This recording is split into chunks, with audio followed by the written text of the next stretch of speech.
You're about to watch a video of one of the most phenomenal athletes in the world right now. So check it out and we'll see you on the other side.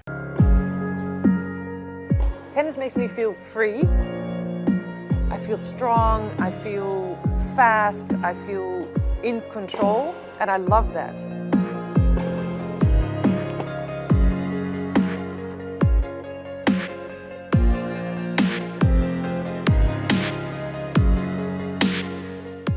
Wheelchair tennis is one of those sports that you have to be really fit for. You have to be strong in your upper body to move your chair, to be fast enough to move yourself on the court, to be on time for the ball.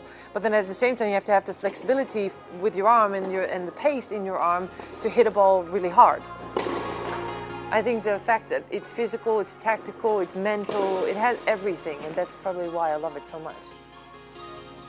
As a child, I was always outdoors, I was always outside playing with friends, wanting to be active, wanting to enjoy ball games or running around or playing around. I was 6 years old swimming underwater, and when I came above the water again, I had a terrible headache with, it made me dizzy. So they did all kinds of research on my whole body, and they found out I had a birth defect around my spine. So there were too many blood vessels around my spine, which could cause bleedings if the pressure got too high, for example, with swimming underwater. When I was 8 years old, they did some surgery on my back, which was a quite risky operation. And then the surgery went well, but then when I woke up after surgery, they found out I was paralyzed from the waist down.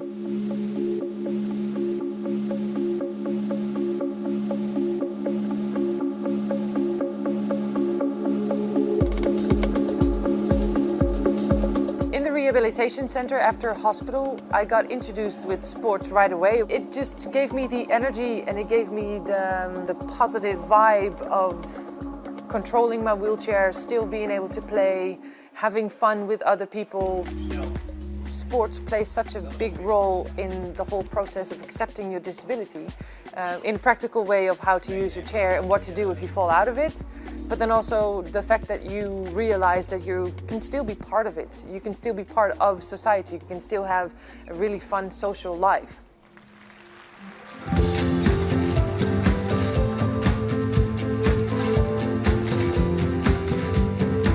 If you play for your national team and you win eventually, or maybe at the Paralympic Games and you hear the national anthem, and even now if I see it on television, I'm not even involved, I have to cry because it's really special being like a representative of a lot of people and that you can make a lot of people proud of what you achieve. That's what gave me goosebumps playing for the Netherlands. The last 10 years of my career, I didn't lose a match.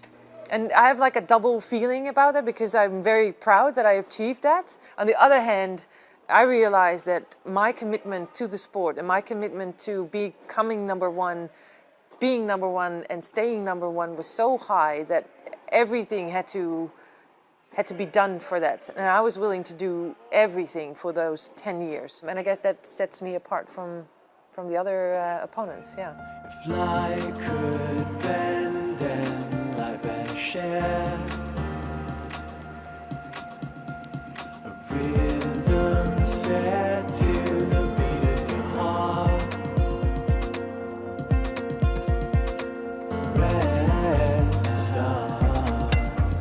star. Well, the ultimate dream I have for wheelchair tennis is that it's going to be a very integrated sport.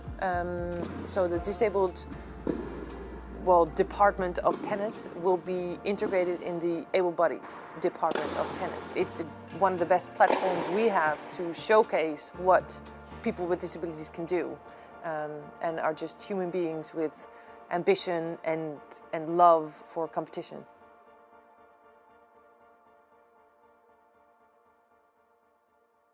Could you imagine if Serena Williams or Rafael Nadal hadn't lost a match in 10 years?